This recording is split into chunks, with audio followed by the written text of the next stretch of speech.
Gang, Paul Mauro for the Ops Desk here. So, just in, the interim president of Harvard, Alan Garber, just sent out a letter to all alumni and students. How do I know alumni? Because I got one.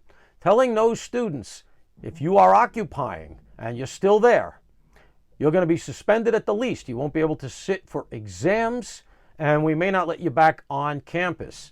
It's a very strongly worded letter. He is not having it. So what's really going on? Well, Harvard's actually done this pretty right from the beginning. They locked the gates to Harvard to keep outside agitators out, and they've gone out every day, identified the students who are occupying, verifying their ID to make sure they're students, and making sure the students know we know who you are.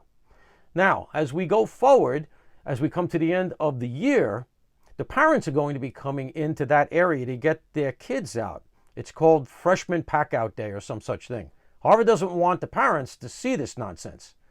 Now, it's a comparatively small number of students. So why is Harvard being so draconian now? Well, first of all, I think the winds of change are shifting. They're going through this campus occupation, and it's going against the students.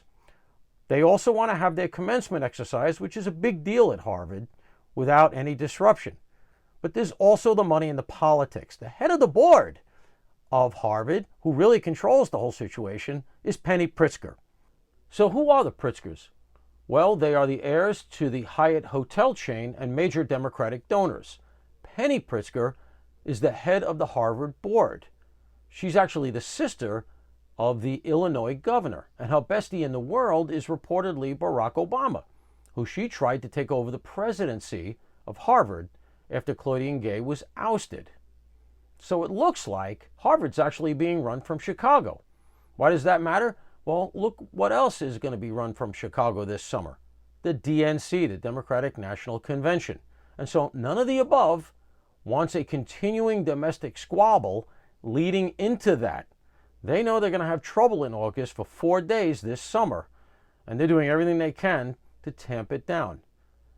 However, the agitators and protesters who are currently planning have other ideas. Trust me, I know that from experience. Oh, and by the way, the Pritzkers are donors to many of the groups that led these campus protests. That's right.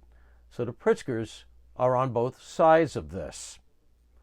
And by the way, as of this podcast, right now, the showdown is on, and the campers are still on the green at Harvard. They have not capitulated. We'll see how it goes. Paul Mauro for the Ops Desk.